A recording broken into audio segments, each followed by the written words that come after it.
Tadipatri MLA Kethireddy Peddareddy ఇంట్లో CC కెమెరాలు ధ్వంసం చేశారు పోలీసులు.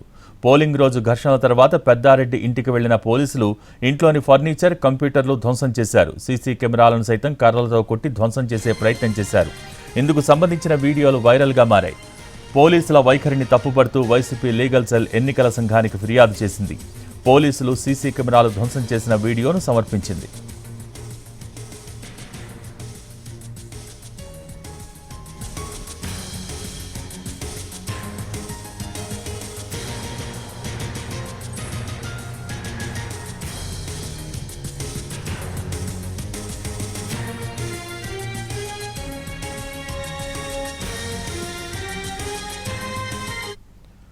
తాడిపత్రి ఎమ్మెల్యే కేతిరెడ్డి పెద్దారెడ్డి ఇంట్లో సీసీ కెమెరాలు ధ్వంసం చేశారు పోలీసులు. పోలింగ్ రోజు ఘర్షణల తర్వాత పెద్దారెడ్డి ఇంటికి వెళ్లిన పోలీసులు ఇంట్లోని ఫర్నిచర్, కంప్యూటర్లు ధ్వంసం చేశారు. సీసీ కెమెరాలను సైతం కర్రలతో కొట్టి ధ్వంసం చేసే ప్రయత్నం చేశారు. దీనికి సంబంధించి పూర్తి సమాచారం మా ప్రతినిధి శ్రీనివాస్ అందిస్తారు. శ్రీనివాస్, భోగి పోలింగ్ తర్వాత జరిగిన అల్లర్లకు సంబంధించి అల్లరి మూకలను అలాగే మిగతా వాళ్ళని కట్టడి చేసే భాగంగా పోలీసులు చర్యలకు ఉపక్రమించిన పరిస్థితి. ఈ నేపథ్యంలో ప్రధానంగా కేతిరెడ్డి పెద్దారెడ్డి ఇంట్లో పోలీసులు చొరబడిన సీసీ ఫుటేజ్ దృశ్యాలు వైరల్గా మారిన పరిస్థితి ఉంది.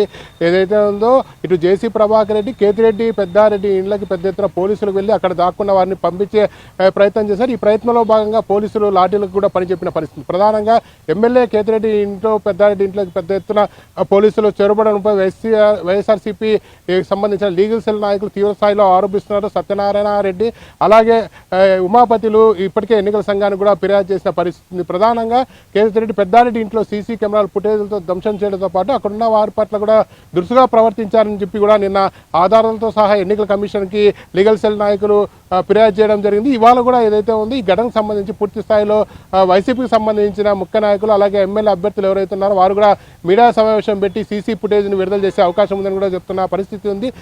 పోలీసులు మాత్రం ఇది అల్లర్ని కట్టడం చేయడంలో భాగంగా తాము పూర్తి స్థాయిలో పోలీసు చర్యలు చేసే సమయంలో జరిగిన ఘటన అని చెప్తున్నప్పటికీ పూర్తి స్థాయిలో దీనిపైన విచారణ జరపాలి, పోలీసులు ఏకపక్షంగా వ్యవహరించారని చెప్పి వైసీపీ నాయకులు ఆరోపిస్తున్న నేపథ్యంలో ఈ ఘటనకు సంబంధించి పూర్తి స్థాయిలో జిల్లా ఎన్నికల అధికారులు కూడా విచారణ ప్రారంభించిన పరిస్థితి. ఘటనకు సంబంధించి పోలీసులు కూడా ఇంటర్నల్గా ఒక నివేదిక తెప్పించుకునే పనిలో నిమగ్నమైనట్టు తెలుస్తోంది. Bhogi, thank you Srinivas.